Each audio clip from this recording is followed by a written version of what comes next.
Isten tisztelet keretében emlékeztek Vargyason a 13 aradi vértanúra és Batthyány Lajosra az 1849. október 6-án a császár parancsára különös kegyetlenséggel kivégzett tábornokokra és miniszterelnökre.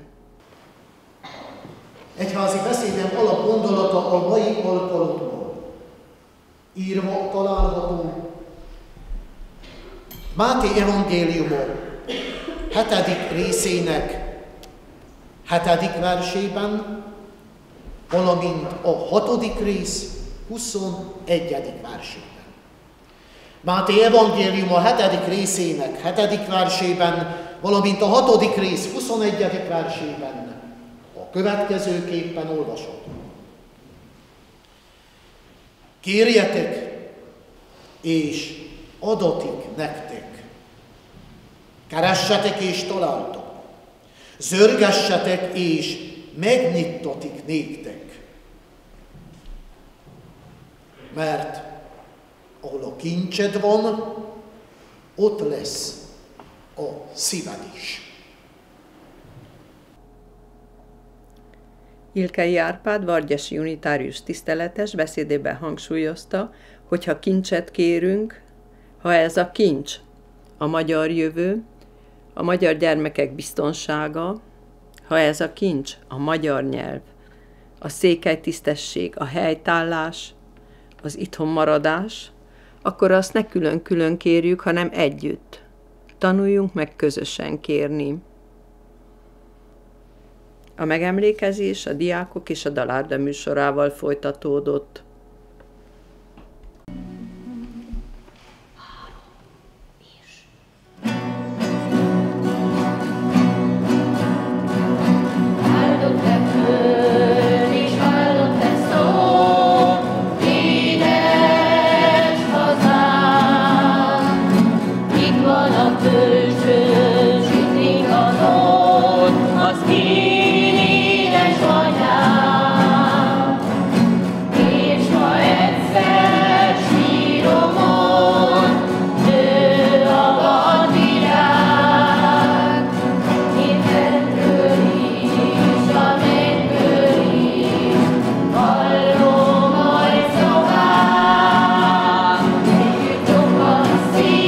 Benned abban a szó.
mint hóhéjai felsoroltak, nem voltak, csak hamis vállok. Emlékezzünk most rájuk, kiknek nem volt fontos, csak hazájuk. Hősként éltek, hősként haltak, magyar népre büszkeséget hagytak. Őszi, hűvös éjszakában, vértanúknak éjszakjában, 1000 csillag ragyog az égen, köztük 13 a vértanúkért büszkeségben.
Megemlékezési ünnepélyünk folytatásaként felkérem községünk polgármesterét, tartsa meg ünnepi beszédét.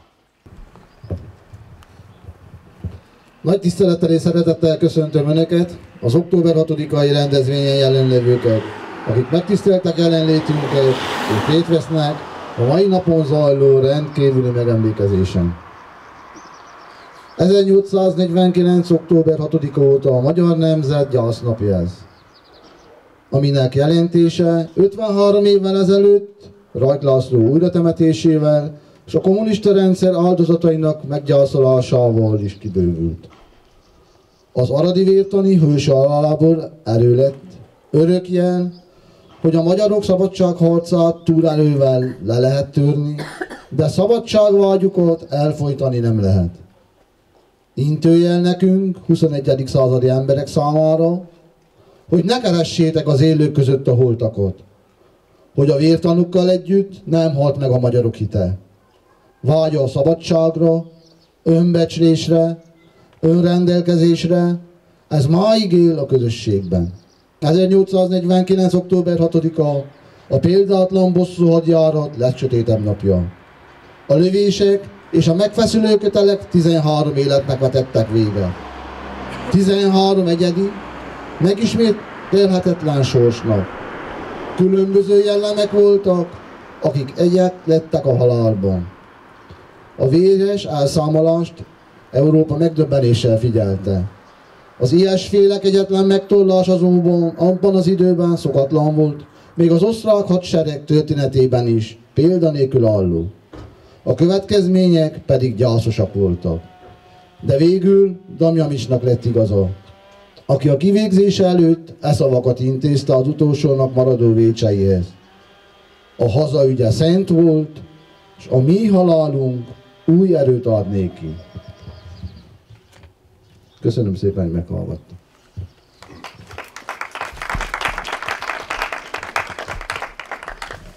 A hősöknek sírján, tarka virág terem, egyedül gondozza a jóságos Isten. Tőle tanultok meg, hazánkat szeretni, aki